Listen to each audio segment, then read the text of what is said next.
नमस्कार दोस्तों मैं दिनेश प्रसाद आज पुनः अपने एक नए विचार के साथ उपस्थित हुआ हूँ। दोस्तों, मेरा चैनल का नाम लॉजिकल आइडिया ऑफिशियल है। लॉजिकल आइडिया का अर्थ ही होता है तर्कपूर्ण विचार, और मैं logical idea consultants OPC private limited का डायरेक्टर भी हूं। दोस्तों, मैं अपने यूट्यूब चैनल के माध्यम से अपने विचार आपके सामने प्रस्तुत करता हूं, और मैं आपसे अपेक्षा रखता हूं कि आप हमारे यूट्यूब चैनल को सब्सक्राइब करें और हमारे विचार को लोगों तक पहुंचाने में हमारी मदद करें। हमारे वीडियो को लाइक और शेयर करें।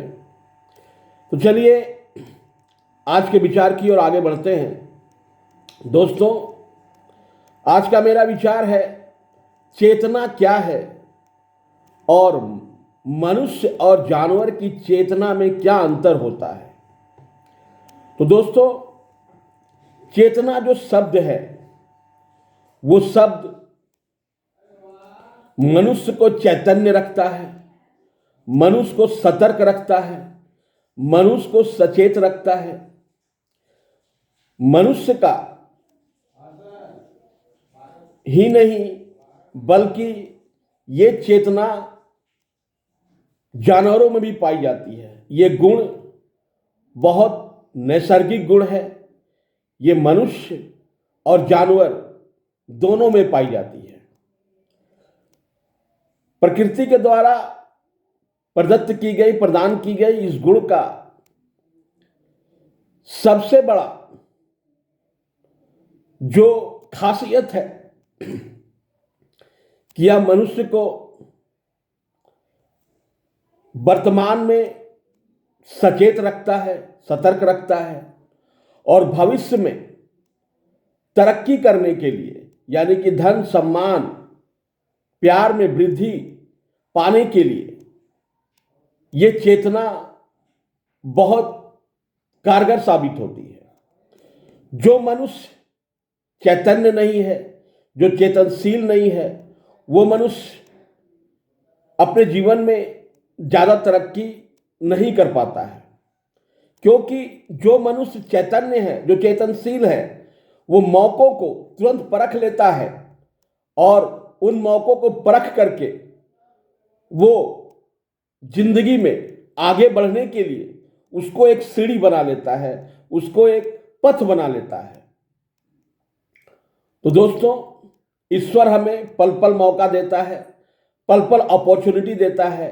बस हमें चैतन्य होकर के, सचेत होकर के उसे पहचानने की जरूरत है। चेतना मनुष्य का वो गुण है जो मनुष्य को अपनी सुरक्षा करने के लिए भी बहुत कारगर है। यानी कि अगर आपको ऐसा महसूस होता है कि कहीं से हमारे ऊपर किसी तरह का खतरा आने वाला है, यानी कि मेरा कहीं से किसी तरह का नुकसान होने वाला है, चाहे धन संपत्ति का नुकसान हो या मान सम्मान का नुकसान हो या शारीरिक क्षति की बात हो, कहीं से भी अगर मेरा नुकसान होने वाला है तो मेरा चैतन्यशील व्यक्तित्व यानी कि चेतनता हमें सतर्क कर देती है, और हम अगले ही कदम सतर्क होकर के जो हमारे अगला कदम होता है वो हम लेते हैं। चैतन्य होना एक इंसान के लिए बहुत जरूरी है। जो व्यक्ति जितना नॉलेज ग्रहण किया है, जिसके पास जितना ज्ञान है और जिसमें पुरुषार्थ है, यानी कि जो एक्शन लेना जानता है, वो व्यक्ति उतना ज्यादा चैतन्य होता है, वो उतना ज्यादा चेतनशील होता है। आप अगर चेतनशील हैं, चैतन्य हैं, आप में अगर चेतना जागृत है, तो आप मनुष्य के कल्याण के लिए अपने परिवार की, समाज की, देश की, राष्ट्र की, संपूर्ण जगत के कल्याण के लिए आप योजनाएं बनाएंगे, आप सोचेंगे, आप हमेशा इस खोज में रहेंगे कि कैसे मेरे मान सम्मान की वृद्धि हो, कैसे मेरे धन संपदा में वृद्धि हो, और ये धन संपदा मैं लोगों के भलाई के कार्यों में लगा सकूं। ये चैतन्यता आपके अंदर रहेगी। दोस्तों, आज के युग में जो सबसे मनुष्यों में सबसे चैतन्य ऋषि मुनियों योगियों को माना जाता है, बात बिल्कुल सही है। उनमें ज्ञान का स्तर बहुत ज्यादा होता है, और यही कारण है कि आज बहुत सारे ऋषि मुनि योगी आज व्यवसाय के क्षेत्र में आकर के और लोगों का कल्याण कर रहे हैं, क्योंकि आज धन संपदा ही एक ऐसा मात्र साधन है जिससे हम ज्यादा से ज्यादा लोगों का भला और कल्याण कर सकते हैं। और आज के जो योगी हैं, जिनमें ज्ञान बहुत ज्यादा विकसित हो चुका है, वो लोग व्यवसाय क्षेत्र में आकर धन अर्जित कर रहे हैं और लोगों का कल्याण कर रहे हैं। तो ये जो भी व्यक्ति जो जितना चैतन्य है, जैसे मान लीजिए कोई एक अगर नेता है, और नेता जैसे मैं नरेंद्र मोदी जी का उदाहरण देना चाहता हूं, वो बहुत ही चैतन्य व्यक्ति हैं। उन्होंने राजनीति के क्षेत्र में आकर के लोगों का भला करने का बात सोचा, और आज वो विश्व के सर्वश्रेष्ठ लीडर के रूप में अपने आप को प्रतिष्ठित कर चुके हैं। इस तरह आप देखेंगे कि जो व्यक्ति जितना चैतन्य है अपने अपने क्षेत्र में, वो उतना ज्यादा डेवलप किया है, वो उतना ज्यादा वृद्धि किया है। तो दोस्तों, मैं हमेशा आपको यही सलाह दूंगा कि हमेशा चैतन्य रहिए, हमेशा सचेत रहिए। इसके लिए आपको परिस्थितियों को समझने, भांपने और हमेशा एक्टिव मूड में रहने का प्रयास करना होगा। आपको हमेशा एक्टिव मोड में रहना पड़ेगा, यानी कि कभी भी अपने आप को आप निष्क्रिय ना होने दें। कोई चीज आपके सामने गलत हो रहा है तो उसका विरोध करें, कोई चीज आपके सामने सही हो रहा है तो उसका आप आदर करें, उनका आप प्रोत्साहन करें। यही चैतन्यता का सबसे बड़ा उदाहरण है। अगर आप गलत का विरोध करेंगे तो लोग भी आपको सपोर्ट करेंगे, आपको ज्यादा से ज्यादा आपके साथ आएंगे। और अगर आप अच्छे लोगों को, जो अच्छा काम कर रहे हैं, उनको आप प्रोत्साहन देंगे तो समाज में एक नया प्रेरणा जाएगी और लोग ज्यादा से ज्यादा अच्छे कामों में, धर्म के कामों में करने के लिए अपने आप को लिप्त करेंगे। अब दोस्तों, मैं टॉपिक पे आना चाहता हूं कि जानवर की चेतनता और मनुष्य की चेतनता में क्या अंतर होता है।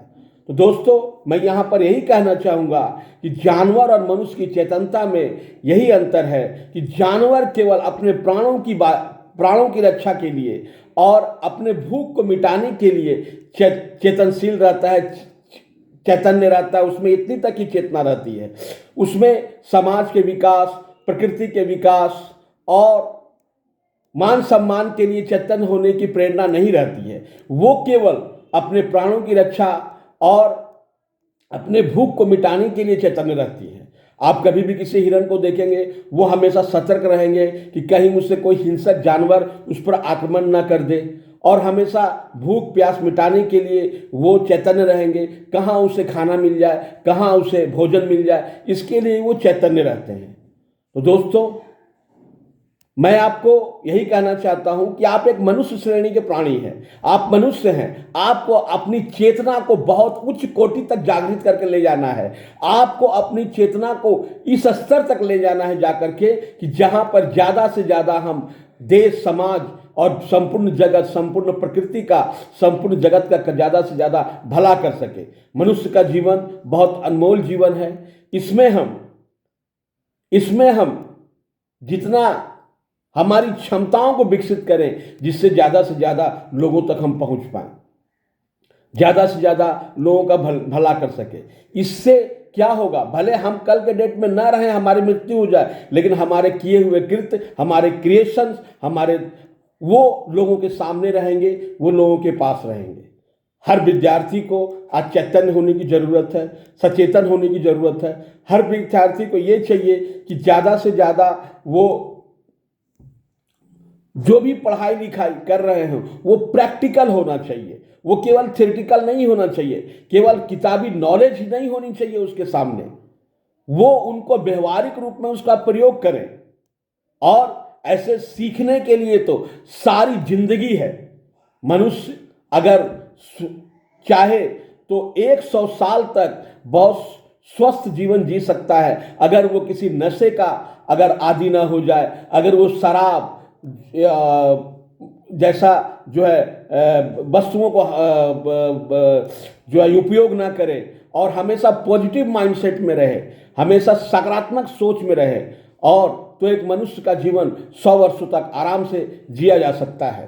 तो दोस्तों, मैं आपको अब यही कहूँगा कि आप अपनी चेतनाशीलता को बढ़ाइए और अपना आपको मनुष्य साबित कीजिए कि आप एक जानवर नहीं बल्कि एक मनुष्य हैं। और मनुष्य का जीवन बहुत ही अनमोल जीवन होता है। कहा जाता है मनुष्य में ही भगवान बसते हैं, मनुष्य में ही ईश्वर बसते हैं।